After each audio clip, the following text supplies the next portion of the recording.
few years ago, when I was in my second year of university and thought I was the smartest person in the room, and before J.K. Rowling ruined Harry Potter for me by coming out as a TERF, I came across a Harry Potter fan fiction called Harry Potter and the Methods of Rationality. Clocking in at 122 chapters and over 660,000 words, longer than the final 3 Harry Potter books put together, the story's premise is that rather than marrying Vernon Dursley, Harry's Aunt Petunia instead married a professor of biochemistry at Oxford University and repaired her relationship with Lily, such that when Harry was left on her doorstep by Dumbledore, she and her husband Michael genuinely raised Harry as their own son, and Harry grew up homeschooled reading university-level math and science textbooks. Upon receiving his Hogwarts letter, Harry decides to create a scientific theory of magic, to understand how it works on a rational basis, and to, essentially, solve it.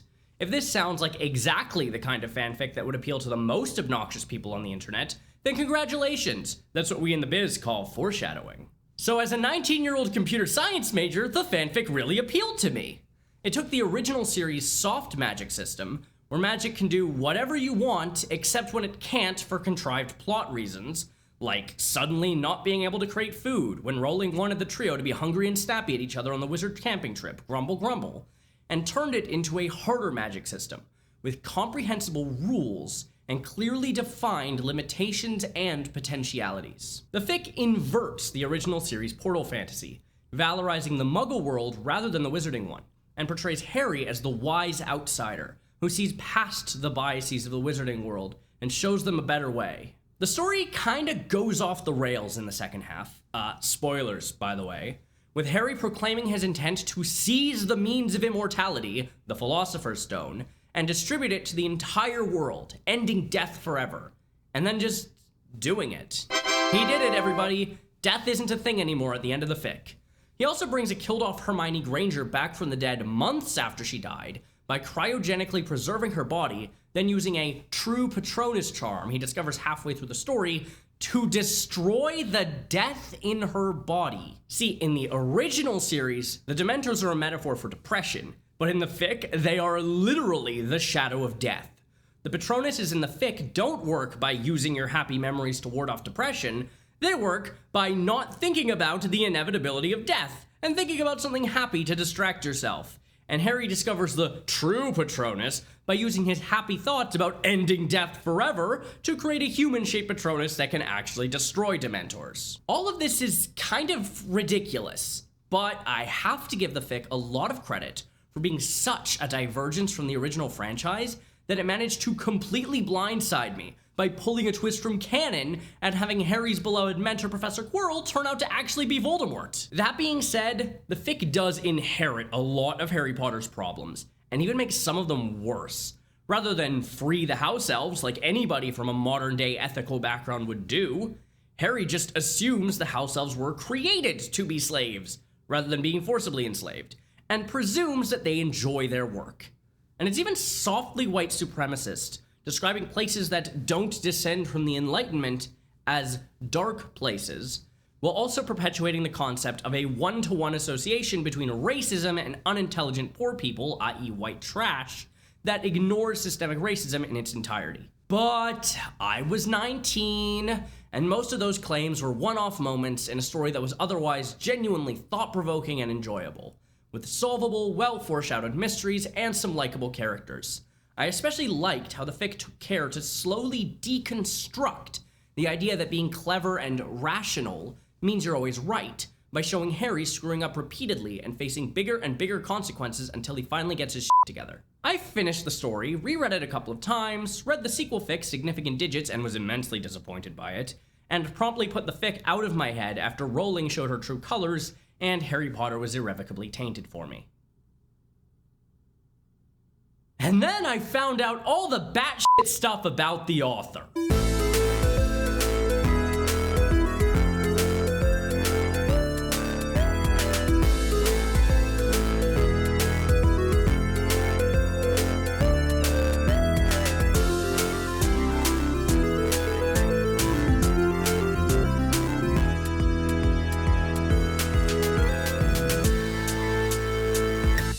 I can't see shit in this blindfold. Eliezer Yudkowsky is the founder of the Machine Intelligence Research Institute, formerly the Singularity Institute, a research institute, in the heaviest of scare quotes, funded by venture capital ghoul Peter Thiel, effective altruist foundation Open Philanthropy, a whole lot of individual donations from Yudkowsky's cult following, and the founder of Ethereum, Vitalik Buterin. He's the creator of Timeless Decision Theory, and the author of the blog Less Wrong.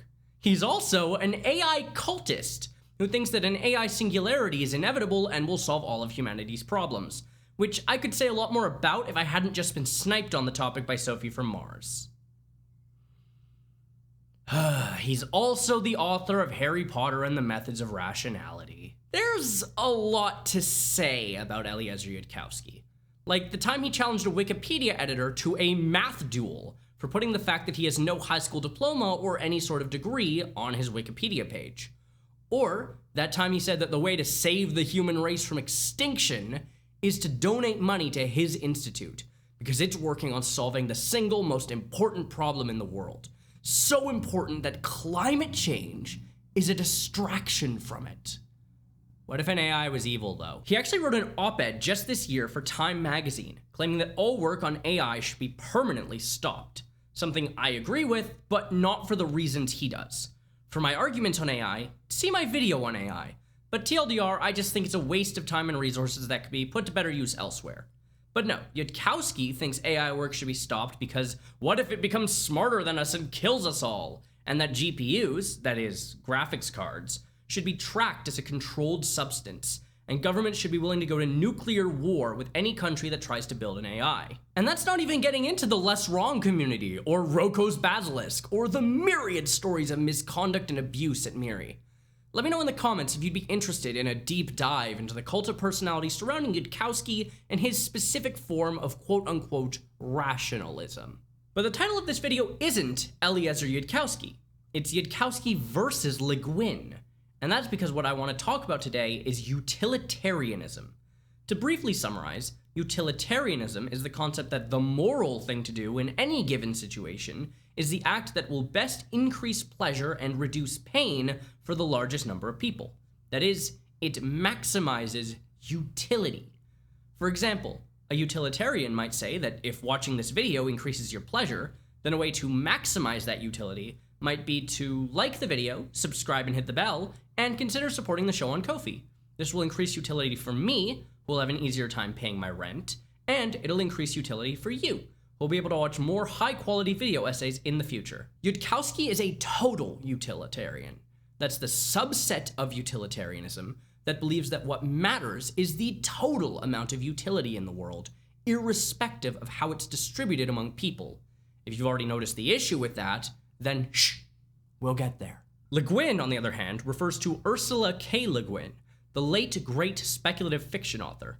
Over the course of 60 years, Le Guin produced more than 20 novels and over 100 short stories, including The Earthsea Cycle, a much better story about wizards than either H.P. Moore or the original Harry Potter, The Left Hand of Darkness, a fantastic sci-fi exploration of gender and sexuality, The Dispossessed, which I haven't read but I really want to, and relevant to this video, The Ones Who Walk Away from Omelas. It's a really good short story about the city of Omelas, where everyone is genuinely, truly happy. A real utopia, full of people who are, in Le Guin's words, not naive and happy children, though their children were, in fact, happy. They were mature, intelligent, passionate adults whose lives were not wretched. Everything in Omelas is described as perfect, and Le Guin invites the reader to imagine it however they like. If her initial vision of horse races and moss-grown gardens is too unrealistic for you, she invites you to add trains and subways and But, Le Guin adds, if you still think it's too idyllic, there's a catch. The entire city's glory and happiness rests on a small child being confined in a dark room, all alone, treated with utter contempt and cruelty. Every single person in Omelas knows the child is there. All of them are perfectly aware of the cruelty the child is subjected to, but none of them do anything about it, because if even a small kindness, even a kind word is given to the child, all of the prosperity and delight of Omelas would wither and be destroyed. Those are the terms. to exchange all the goodness and grace of every life in Omelas for that single small improvement, to throw away the happiness of thousands for the chance of the happiness of one. That would be to let guilt within the walls indeed. Le Guin's addition of the child near the end of the story is a masterful use of the unreliable narrator, as Le Guin repeatedly rails against the inability of cynical readers to imagine a genuinely happy world. And after describing the horrible conditions of the child and everyone in Omelas' complicity, she asks if the idea of Omelas is more credible now, if we consider suffering to be more authentic than happiness, and what that says about us. But, hypothetically, let's say that the child was a fixture in Omelas. There are layers on layers to Omelas, raising a lot of interesting questions about the concept of utopia itself, but that could be its own video, so let's stay on the surface for now. What we're left with is the question of whether one person's suffering can be outweighed by the happiness of an entire city. And that is the topic of today's video, because Yudkowsky decided to tackle that question via a thought experiment on his website that he calls Torture versus Dust Specks. It basically goes like this. Imagine one of the worst things that can realistically happen to one person in today's world. Not the worst, but it's up there. And let's say it's being horrifically tortured for a number of years. Now imagine one of the least bad, still bad things that can happen to someone. Let's say a dust speck floating into your eye for like half a second of irritation, or a hangnail, or a mosquito bite that doesn't give you a disease. Something on that level. Briefly painful or irritating, but not a big deal. Finally, let's imagine a really, really big number. Yudkowsky does this whole pompous explanation of Knuth's up arrow notation, which is a way of noting very large numbers in a small amount of space. But for our purposes, let's go with 2 to the 69. Nice. That's an inconceivably huge number, much bigger than we can imagine. The thought experiment asks this: if neither event would affect you personally, and there were no knock-on effects or lasting consequences, and you had to choose, would you prefer that one person be horribly tortured for 50 years, or that 2 to the 69 people each get a dust speck in their eye for half a second? I'll give you a moment to briefly contemplate before I tell you that the answer is that Yudkowsky stole this thought experiment uncredited from a philosopher named Larry Temkin. Temkin's version of the thought experiment is pretty much the same, but as we'll see, he and Yudkowsky come to very different conclusions. See, what Temkin was talking about, and this will be important, was the concept of transitivity. It's a term from set theory, which I only remember learning about in university, not high school, so I'll quickly explain. Essentially, transitivity is the theory that relation R will be transitive if and only if, for any elements A, B, and C, if A are B and B are C, then A are C. And that's a lot of math jargon. So to give you a real life example of both a transitive and an intransitive relation, let's use siblinghood and friendship. Siblinghood is a transitive relation. If Alice is Bob's sister and Bob is Charlie's brother, then by transitivity, Alice is Charlie's sister. Friendship, however, is intransitive. If Dave is Aaron's friend and Aaron is Frank's friend, that doesn't necessarily mean Dave is Frank's friend. In fact, they might hate each other. They might be friends, but they don't have to be, the way that Alice and Charlie have to be siblings. Transitivity is a fundamental part of our decision-making process. If you're trying to decide where to eat, and you decide that, all things considered, Pizza Hut is better than Domino's, and that family-owned Italian place down the road is better than Pizza Hut, you're going to apply transitivity, and you won't bother comparing the Italian place to Domino's. But what Temkin argues is that the relation, all things considered, X is better than Y, is not a transitive relation. And he does this using a counterexample that rests on 3 claims. I've very slightly modified his argument to better map onto Yudkowsky's version, but the fundamental principle is the same. Claim 1. For any unpleasant or negative experience, no matter what the intensity or how many people experience it, it would be better to have that experience than one that was only a little less intense but afflicted twice as many people. Claim 2. There's a finely distinguishable range of unpleasant or negative experiences, ranging in intensity from, for example, horrific torture to getting a dust speck in your eye, such that you could compare any 2 adjacent experiences and judge them by claim 1, and you could compare any 2 experiences on the opposite ends of the spectrum and judge them by claim 3, A mild discomfort for a whole lot of people would be preferable to excruciating torture for one person, no matter how many people are affected. All three of these claims make intuitive sense, but together contradict transitivity. See, if you imagined one person being tortured for 50 years, one end of Yudkowsky's dilemma, you'd say, by claim 1, that that scenario is better than 2 people being tortured for 49 years. 49 years is less than 50, but it's not half of 50. So by claim 1, 2 people being tortured for 49 years is still worse than 1 person being tortured for 50. Let's call those scenario A and scenario B, and that A is better than B. Now let's bring in scenario C, where 8 people are being tortured for 48 years. We'd once again say that B is better than C, right? And you can go on and on and on, down and down in both intensity and duration of torture, until you reach 2 to the 69 people, each briefly getting a dust speck in their eye, which we'll call scenario Z, even if there's a lot more than 25 steps to get us there. Now, as a side note, you might be saying, oh, come on, a dust speck in the eye isn't comparable to torture, and challenge claim 2. But Temkin's thought of that. If they aren't comparable, there must be some cutoff point where pain greater than that point is comparable to torture, and pain less than that is comparable to a dust speck. Let's call those 2-point scenarios M and N. Problem is, M and N both look a lot more like each other than they do to the opposite ends of the spectrum. It's not plausible for M to be more like A than it is like N, nor is it plausible for N to be more like Z than like M. And this holds even if there are more than 2 discrete zones.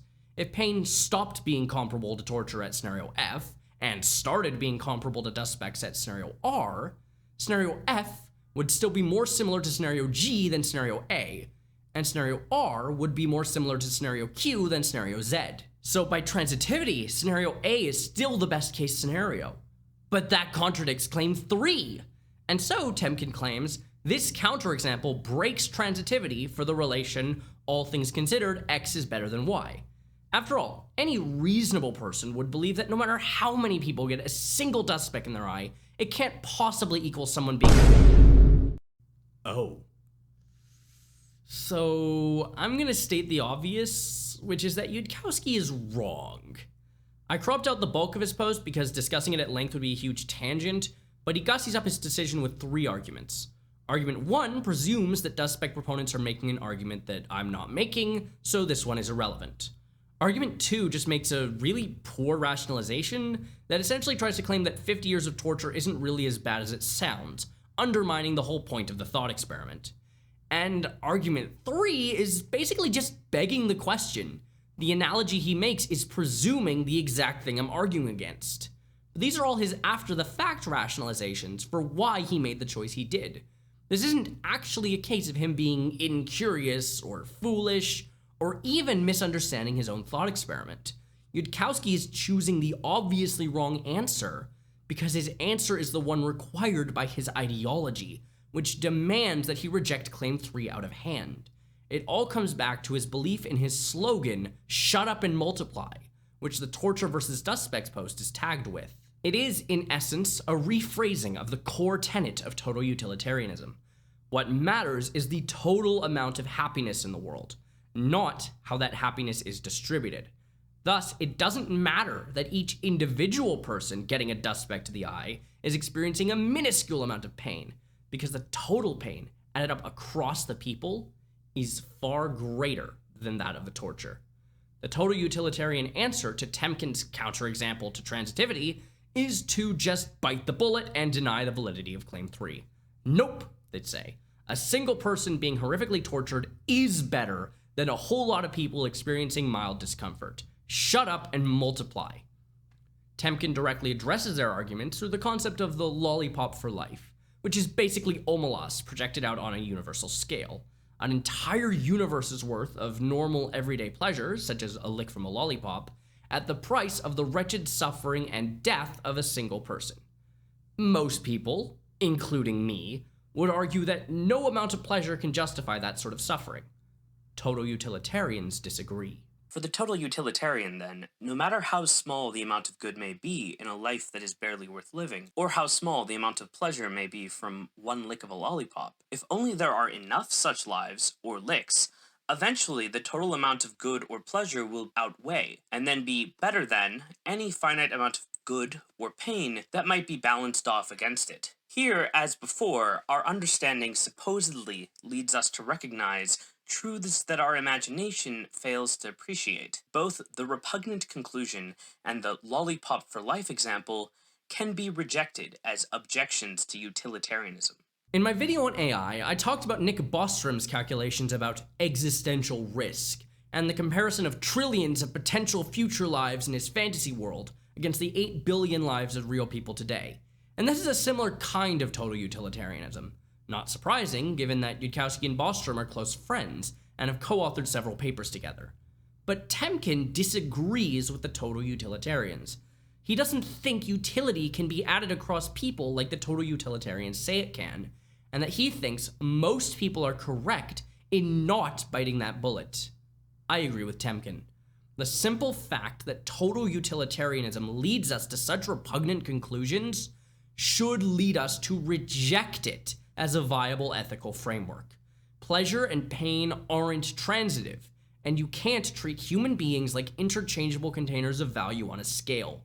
The correct answer is dust specks. Many believe that a long life containing 2 years of intense torture would be worse than a long life containing 1 extra mosquito bite per month, no matter how many extra months of mosquito bites may be involved. Moreover, this needn't be because they assume that the former life would be worse than the latter in terms of all sorts of other morally relevant factors besides the pain occurring in the lives. Rather, as noted previously, they may simply believe that the pains or disutilities of mosquito bites don't add up in the way that they would need to in order to make the extra mosquito bite-filled life worse than the life involving 2 years of torture, even regarding pain or disutility. Thus, even insofar as one only cared about pain, one might regard the life involving less total pain, in the form of 2 years of torture, as worse than the one involving more total pain, in the form of 1 extra mosquito bite per month. However, Yudkowsky did actually defend his position on torture versus dust specks in a later post titled Circular Altruism, where he claims that proponents of dust specks are victims of circular preferences, also called the money pump problem. To bring back the restaurants for a moment, if you prefer Pizza Hut to Domino's, the local Italian place to Pizza Hut, and Domino's to the local Italian place, you're either never going to order dinner, or you'll be constantly switching restaurants. Yudkowsky's argument is that if you'd pick the dust specks over 50 years of torture, but you'd pick 50 years of torture over 49 years of torture for 2 people, then you won't accomplish anything but making yourself feel noble, since declaring Z to be better than A just leaves you in an infinite loop. So shut up and multiply. Temkin's reply is that, yeah, it does put you in a loop, but only if you're the chump who only looks at each pairwise choice in isolation. If, like in Yudkowsky's blog post, your only 2 choices are between torture or dust speck, extreme opposite ends of the spectrum, then there's no reason to consider the continuum of choices between them, and dust specks are the obvious choice. And if you consider all the choices all at once, every single choice on the spectrum from A to Z, rather than doing a whole bunch of discrete pairwise steps down the spectrum, then dust specks become the obvious choice once more. This is the core of what Temkin calls the essentially comparative view, where the value of a specific scenario is dependent on what other scenarios it's being compared against. Remember, the relation isn't X is better than Y, it's all things considered, X is better than Y. And in the essentially comparative view, the all things considered part changes based on what you're considering. If you compare Domino's, Pizza Hut, and the Italian place all at once, their value actually changes from if you were doing 3 isolated pairwise comparisons, and you can pick which one you like best of all 3. And even if you look at each pairwise comparison, if you see where they lead, you can make a more rational choice by looking at the big picture and deciding where you want to end up, instead of taking every choice in isolation. If you see the trail leading to torture in advance, then yes, you choose 2 to the 69 people getting dust specks in their eye over 2 to the 68 people each getting 2 dust specks in their eye. An irrational choice that violates claim 1 in isolation, but rational in context. As someone who is capable of engaging in global and strategic reasoning, a rational agent should refuse to assess alternatives in the immediate context in which they are presented. Instead, he should consider, and indeed anticipate, the larger contexts of which he may become a part. Only in this way can he avoid the practically undesirable outcome of moving from a rationally superior outcome to a rationally inferior outcome, or of being money pumped. But Chaya, I hear you cry. This is pointless academic circle jerking. It has nothing to do with the real world. Why would you spend an entire video dunking on this stupid idea? And you're right. This may look like pointless philosophizing from the perspective of torture versus dust specks. And given that all the layers of discourse on Omelas already presume that yes, what's done to the child is wrong, this is reliant on a really shallow reading of Le Guin too. But this argument becomes much more relevant if you were to, say, swap out torture for a case of COVID-19 and dust specks for the discomfort of wearing a mask. All of a sudden, it really, really matters what the correct answer is.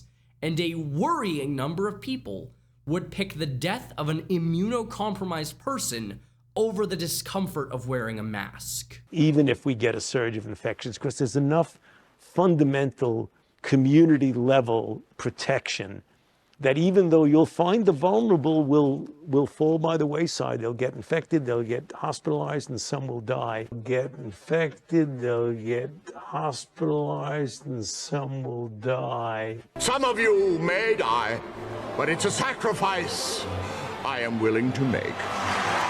The other thing that makes this ideology dangerous, and part of what makes Yudkowsky so appealing to people like Peter Thiel, is that this kind of transitivity cuts both ways. We could imagine a reversal of the torture versus dust specks experiment that is still entirely in keeping with total utilitarianism. Let's call it Eliezer's capitalist. A utilon, in Yudkowsky speak, is an abstract, arbitrary measure of utility. It's a suspect concept and also sounds stupid, so let's use the term HP, or happiness points, instead. So, for the Eliezer's capitalist thought experiment, let's set exactly one rule, which is a corollary to claim 1 in Temkin's experiment, and goes unspoken but is still held to in Yudkowsky's post. For any scenario A with M people and N happiness points, no matter how many happiness points exist or how many people they're distributed among, there exists a scenario B where half the number of people each have twice the number of happiness points plus 1 more each. And that since scenario B has more total happiness than scenario B is better than scenario A. So if in scenario A, 2 to the 69 people each have exactly 1 happiness point, then scenario B, where 2 to the 68 people each have 3 happiness points and the other half have 0, would be better than scenario A, since it has a greater total amount of happiness in existence. Now let's bring in scenario C, where 2 to the 67 people each have 7 happiness points, and the remaining 3/4 have 0, and on and on and on, until you reach scenario Z, where one person has 1 sextillion, 180 quintillion, 590 quadrillion, 620 trillion, 717 billion, 411,303,423 happiness points, and everyone else has nothing. And because that's still an increase in the total number of happiness points in existence over scenario Y by exactly 1 happiness point, it's still the best case scenario under total utilitarian transitivity. You might say that this is misleading, because no single person could experience over a sextillion happiness points. But that seems to me like a tacit acknowledgement that there are limits to total utilitarianism. And again, where should that cutoff exist? If it's placed arbitrarily at scenario M, well, like I said before, scenario M is much more like scenario N than it is like scenario A, and scenario N is much more like scenario M than it is like scenario Z. Eliezer's capitalist is the necessary corollary to Yudkowsky's conclusion on torture versus dust specks, and that's what makes total utilitarianism so appealing to billionaires, and so dangerous to us. I think Eliezer Yudkowsky would quite happily fit into the city of Omelas, the grand future of humanity that he envisions at the end of Harry Potter and the Methods of Rationality, that Miri is founded on achieving, that he considers to be the single most important thing to achieve in the entire world, beyond even fighting climate change, is one in which an AI god, who is objectively smarter than humanity and whose choices are always the correct ones, maximizes utility for a humanity that's spread beyond the stars. And when compared to that, what's a little climate change or the suffering of people in the here and now? What's the suffering of one child compared to the happiness of an entire city? Shut up and multiply. But there is one more thing to tell, and this is quite incredible. At times, one of the adolescent girls or boys who go to see the child does not go home to weep or rage, does not, in fact, go home at all. Sometimes also a man or woman much older falls silent for a day or two and then leaves home. These people go out into the street and walk down the street alone. They keep walking and walk straight out of the city of Amalus through the beautiful gates. They keep walking across the farmlands of Amalus. Each one goes alone, youth or girl, man or woman. Night falls. The traveler must pass down village streets, between the houses with yellow-lit windows, and on out into the darkness of the fields.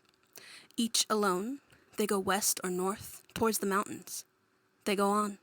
They leave Amalus. They walk ahead into the darkness, and they do not come back. The place they go towards is a place even less imaginable to most of us than the city of happiness. I cannot describe it at all. It is possible that it does not exist. But they seem to know where they are going, the ones who walk away from Amalus.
Fucking hell, my arm hurts. Oh!